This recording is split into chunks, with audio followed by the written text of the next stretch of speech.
Hello friends, welcome to దేవాంష్కా stories world. ఇప్పుడు మీరు వినబోతుంది అలా మొదలైంది స్టోరీలోని 33వ భాగం. రానా మాటలకి చేతలకి సిగ్గుతో ముడుచుకుపోతున్న జాను ఏ సమాధానం ఇవ్వకుండా రెప్పలు వాల్చేస్తే రానా ఇంకొంచెం తన చేతి పట్టు బిగిస్తూ జానుని అవలీలగా తన వైపు తిప్పుకుని కళ్ళు మూసి సిగ్గుపడుతున్న జానుని మురిసిపోతూ చూసుకుంటూ తన మొహం మీద అక్కడక్కడ చిరుముద్దులు అద్దుతూ, నేను చెప్పింది వినిపించలేదా జాను అని హస్కీ వాయిస్ లో అడిగాడు.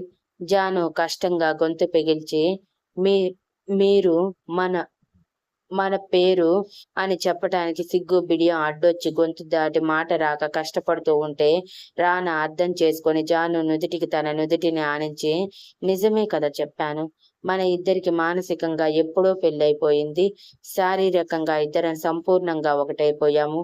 కాబట్టి ఇక మన మధ్య ఏ అడ్డంకులు లేవు. నువ్వు ఇలా సిగ్గుపడి మరీ నేను పడుతున్న కష్టాన్ని ఇంకొంచెం పెంచటానికి ట్రై చేయకు జాను, ప్లీజ్ అని అల్లరిగా అంటూ, మన ఇద్దరం ఒకటే అయినప్పుడు మన పేర్లు కూడా ఒకటే కదా. అందుకే మన ఇద్దరి పేర్లని కలిపి చెప్పాను. ఏం తప్పేమైనా చెప్పానా? తప్పనిపిస్తే చెప్పు, మార్చేస్తాను అని రానా గొంతులో అల్లరి ఇట్టే తెలిసిపోయేలా మాట్లాడుతుంటే జాను టక్కున కళ్ళు పెద్దవి చేసి చూస్తూ నో అంటూ తల అడ్డంగా ఊపింది. తన క్యూట్ ఎక్స్ప్రెషన్ కి రానా పడిపోయి, ఎంత క్యూట్ గా సిగ్గుపడుతున్నావు అంటూ తన బుగ్గలు లాగి, ఈ సిగ్గు చూస్తుంటే మరోసారి నిన్నిప్పుడే ఇక్కడే నా సొంతం చేసుకోవాలని ఉంది జాను. బట్ మై బ్యాడ్ లక్, ఇదిగో ఇలా లాక్ అయిపోయాను అంటూ జాను కడుపు మీద చేయి పెట్టి చెప్పి జానుని నవ్వించేశాడు. ఆ నవ్వు మధ్యలో ఉండగానే రానా జాను పెదవులు అందుకుని తన ప్రేమ మొత్తం తెలియజేశాక జానుని ప్రేమగా జోకొట్టి నిద్రపుచ్చి తర్వాత రోజు శివరాం గారిని కలవాలని డిసైడ్ అయ్యాడు. అదేమీ తెలియని జాను ఎంతో ప్రశాంతంగా రానా కౌగిలిలో ఒదిగిపోయి తన ఫ్యూచర్ మొత్తాన్ని రానా చేతుల్లో పెట్టేసి ప్రశాంతంగా నిద్రపోయింది. తర్వాత రోజు ఎప్పటిలా మొదలయ్యింది. జాహ్నవి గురించి ఎవ్వరూ పట్టించుకోలేదు. జాను కూడా ఇక వదిలేసింది. ఎవరి నుంచి తనకి ప్రాపర్ సమాధానాలు రావని అర్థమై తెలుసుకోవాలనుకున్నా తెలుసుకోనివ్వకుండా అడ్డుగా రానా ఫ్యామిలీ మొత్తం ఉన్నారని, ఒకరోజు మొత్తం జాహ్నవి ఇంటికి రాలేదు అంటే ఖచ్చితంగా రానాకి తెలిసే ఉంటుంది అన్న ఆలోచనలో వదిలేసింది పూర్తిగా.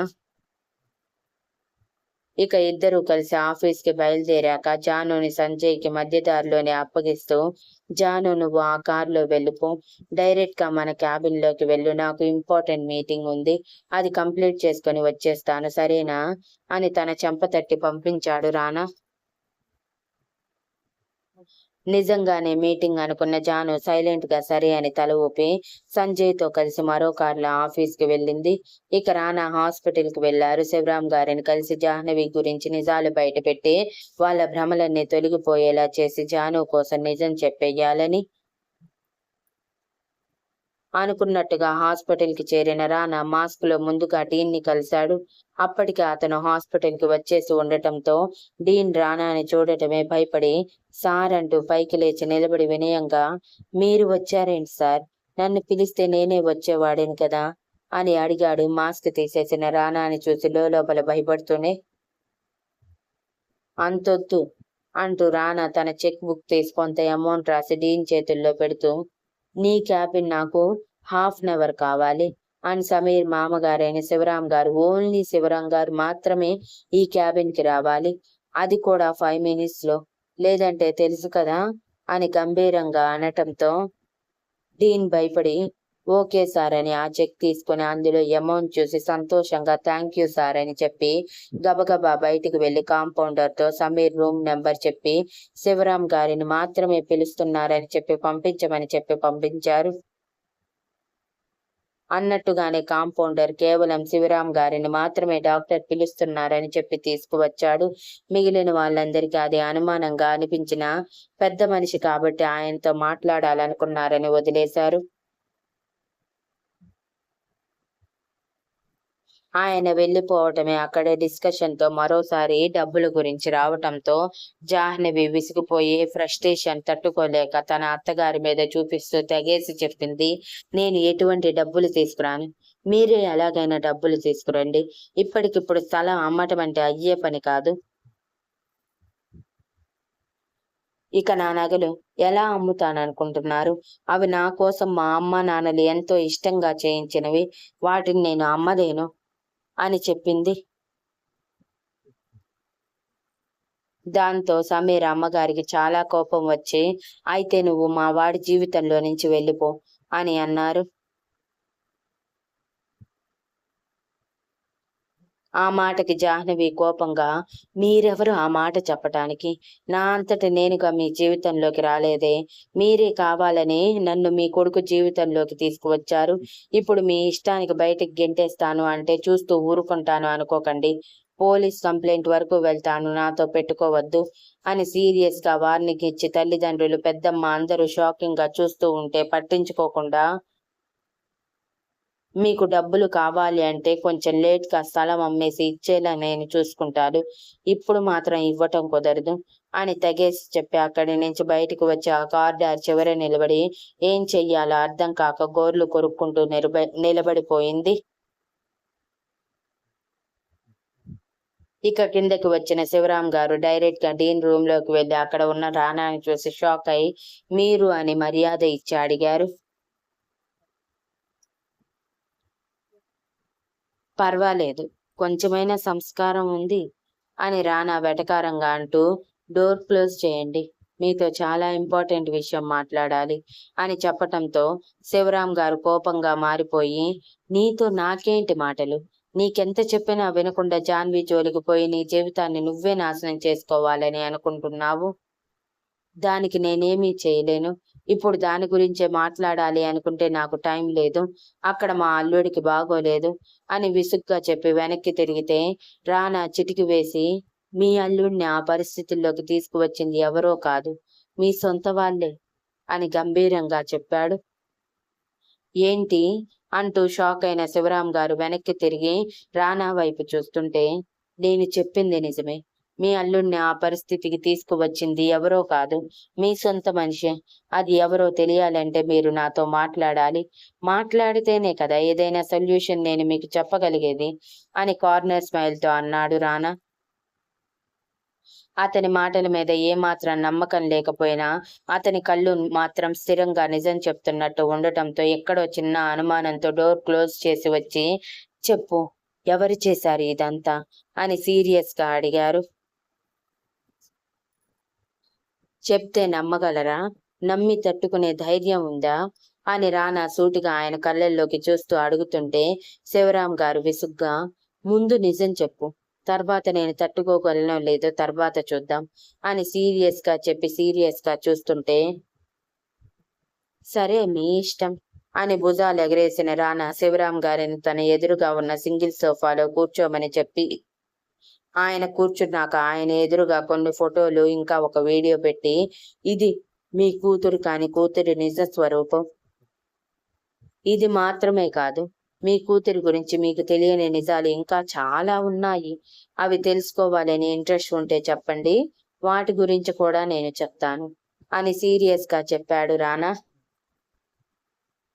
అక్కడ ఫోటోలలో జాహ్నవి కోపంగా తన ఎదురుగా ఉన్న వ్యక్తితో గొడవ పడుతూ ఉండటం ఒక ఫోటోగా ఉంటే, మరొక ఫోటోలో అతను నవ్వుతూ ఉంటే జాహ్నవి కోపంగా చూస్తూ ఉండటం ఉంది. ఇంకొక ఫోటోలో ఒక అతనితో చాలా క్లోజ్ గా ఉన్నట్టు ఉంటే, ఇంకొక ఫోటోలో మరో ముగ్గురితో కలిసి క్లోజ్ గా ఉన్నట్టు ఉన్నాయి. అవన్నీ హోటల్ రూమ్ లో తీసిన ఫోటోలు. కొన్ని కొంచెం మార్ఫింగ్ చేయించి మరీ తీసుకువచ్చాడు రానా. జాహ్నవి విషయంలో జాహ్నవి ఎలా అయితే చేయాలనుకుందో అది జాహ్నవి విషయంలో ఆల్రెడీ జరిగిపోయింది అన్నట్టు అప్లై చేస్తూ, అంతేకాదు జాహ్నవి నగలమ్మిన వీడియో మొత్తం చూపించి శివరాం గారిని అయోమయంలో పడేసి లోపల నవ్వుకున్నాడు రానా. అవన్నీ చూసిన శివరాం గారు నమ్మలేక వణుకుతున్న గొంతుతో, ఇది ఇది అబద్ధం, నా కూతురు అలాంటిది కాదు అని కష్టంగా మాట్లాడుతూ ఉంటే రానా గట్టిగా నవ్వేసి, నిజాలు ఎదురుగా ఉన్నా నమ్మలేకపోతున్నారు చూడండి, ఇది మీ గుడ్డితనం. ఇది మాత్రమే కాదు, ఇంకా చాలా ఉన్నాయి మీ కూతురు చేసిన బాగోతాలు. అవన్నీ చెప్పాలని నాకు లేదు, కానీ ఒకటి చెప్పాలి, మీరు జాను విషయంలో ఏ నిందైతే వేసి తనని ఇంటి నుంచి బయటికి గెంటేశారో అది నిజం కాదు. జాను జీవితాన్ని నాశనం చెయ్యాలనుకుంది మీ సొంత కూతురు అనుకుంటున్న ఆ జాహ్నవిని. తనే జాను జీవితాన్ని నాశనం చెయ్యాలి అని కంకణం కట్టుకుంది.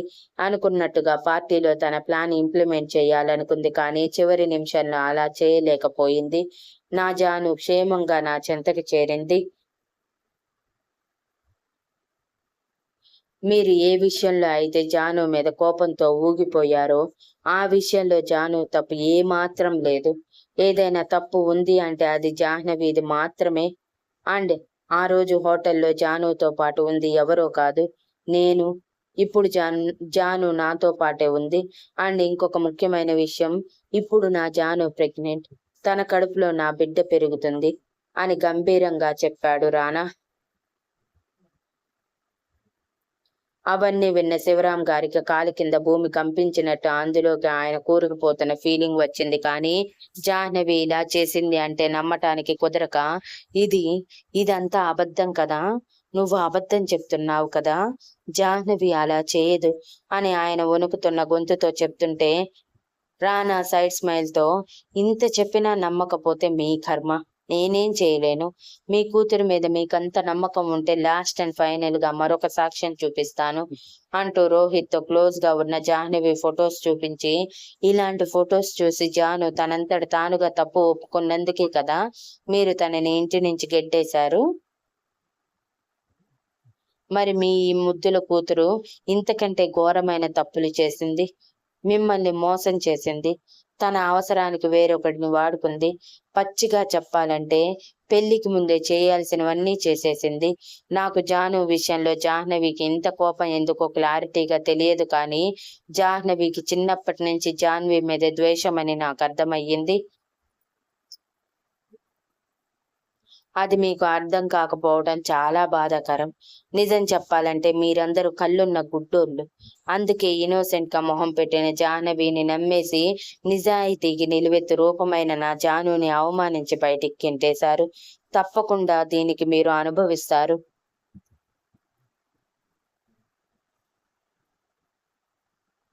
దీనికి మాత్రమే కాదు, కనిపించిన ప్రతి చోట నా జానుని మానసికంగా చంపేశారు.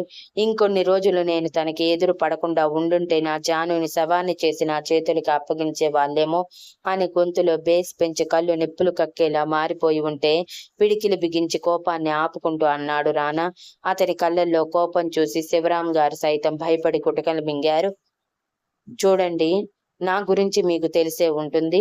అంత ఆస్తి అండ్ అంత పెద్ద కంపెనీలో CEO పొజిషన్ లో ఉన్న నేను పని కట్టుకుని వచ్చి మరి మీకు ఇవన్నీ చెప్పాల్సిన అవసరం నాకేంటి? ఒక్కసారి ఆలోచించండి. మీకోసమా, మీ ఆస్తి కోసమా, మీ అమ్మాయి కోసమా ఇవన్నీ చేయాల్సిన అవసరం నాకు లేదు. మీకు ఎందుకంటే జాహ్నవి మీద నాకు ఎటువంటి ఇంట్రెస్ట్ లేదు కాబట్టి. ఇది మనసులో పెట్టుకోండి. నా జానుని అవమానించిన మీరు నా జాను గొప్పతనం తెలుసుకొని తన కాళ్ళు పట్టుకోవాలి. పెద్దవాళ్ళ ఆలోచన నాకు లేదు. తప్పు చేసిన వాళ్ళు ఆ తప్పుకి శిక్ష అనుభవించాలి అంతే. నా జాను మీ నుంచి ప్రేమ కోరుకుంది, ఆప్యాయత కోరుకుంది. తను దుఃఖంలో ఉన్నప్పుడు ఆసరాగా మీ భుజం కోరుకుంది. కానీ మీరు అదేమీ అందివ్వలేదు. అందువల్లే జాను మనసు మీ విషయంలో విరిగిపోయింది. అందుకే మిమ్మల్ని నాన్న అని పిలవటానికి కూడా తను రెడీగా లేదు. మీకు గుర్తుందో లేదో, మా ఇంటి నుంచి మీరు వెళ్లే సమయంలో జాను కనీసం మిమ్మల్ని నాన్న అని మాట వరుసకి కూడా పిలవలేదు. మర్యాద ఇచ్చినట్టు పరాయి వాళ్ళని పిలిచినట్టే పిలిచింది అండి అంటూ. అది నా జాను మనసులో మీ స్థానం. అంతలా దిగజారిపోయారు అని అసహ్యంగా ఇష్టంగా శివరాం గారి వైపు చూస్తూ చెప్పి, ఇన్ని సాక్ష్యాలు చూపించినా మీకింకా అనుమానం ఉంటే రోహిత్ అని మీ కూతురి బాయ్ ఫ్రెండ్, వెళ్ళి వాడిని అడగండి. నిజాలన్నీ ఒకదాని వెంట ఒకటి అన్నీ చెప్తాడు. అప్పుడైనా మీ కూతురి బాగోతం తెలుసుకుంటారేమో. ఇంతకు మించి చెప్పాలని నాకు లేదు. అండ్ సమీర్, వాడి సంగతి ముందు ముందు తెలుస్తుంది మీకు. నన్ను నా జానుని బాధ పెట్టిన మీలో ఏ ఒక్కరిని వదలను నేను, మీ భార్యని కూడా అని వార్నింగ్ ఇచ్చి మరి అక్కడి నుంచి వెళ్తున్న రానా జాహ్నవి విషయంలో ఇంకా గుడ్డిగా ఉండకండి. ఇంతకంటే గుడ్డిగా మారితే మీ కుటుంబం పరువు పోయే పరిస్థితినో లేదా మీరు ప్రాణాలు తీసుకునే పరిస్థితి రావచ్చు. లేదా ఆ జాహ్నవిని మీ ప్రాణాలు తీయొచ్చు. కాబట్టి ఇప్పటికైనా మేల్కోండి అని చెప్పి కోపాన్ని కంట్రోల్ చేసుకుంటూ బయటికి వచ్చిన రానా కార్ స్టార్ట్ చేసుకొని వెళ్తూనే, మీ చెంపలు 2 పగలగొట్టాలనిపిస్తుంది నాకు. ఇప్పటికీ ఆ జాహ్నవిని నమ్ముతుంటే. కానీ ఏం చేయను? నా జానుకి మాట ఇచ్చాను కదా! మిమ్మల్ని ఏమీ చేయనని. అందుకే ఇంత కష్టపడి నన్ను నేను కంట్రోల్ చేసుకుంటున్నాను. అదే నా జాను కానీ నాకు అడ్డు లేకపోయి ఉంటే ఈరోజు మీ అందరి సంగతి తేల్చేసేవాడిని అని అనుకుంటూ ఆఫీస్‌కి వెళ్ళిపోయాడు.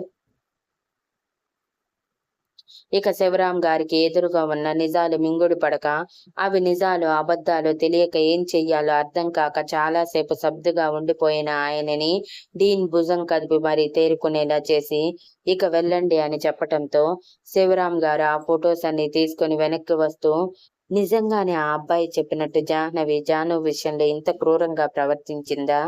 నిజమేనా? ఆ అబ్బాయి నిజం మొత్తం చెప్పలేదని నాకు అనిపిస్తుంది. ముందైతే జాహ్నవి అసలు ఇలా చేసిందో లేదో తెలుసుకోవాలి. ముందు నగల విషయాల్లో తేల్చుకోవాలి. నగల విషయంలో జాహ్నవి చెప్పింది అబద్ధమైతే ఇతను చెప్పిన విషయాలు నిజమవుతాయి.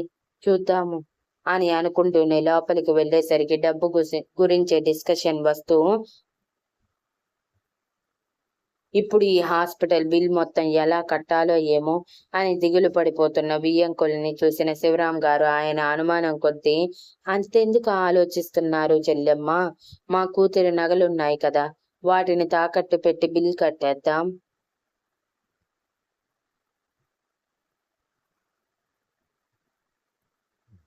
డబ్బులు ఉన్నప్పుడు తాకట్టు నుంచి విడిపిద్దాము. దానికెందుకు ఎక్కువ ఆలోచనలు చేయటం చెప్పండి అని అనగానే జాహ్నవి గొంతులో పచ్చి వెలక్కాయ పడ్డట్టు ఎక్స్‌ప్రెషన్ ఇచ్చి గుటకలు మింగటం మొదలుపెట్టింది. Thank you for listening and please like, share, comment and subscribe.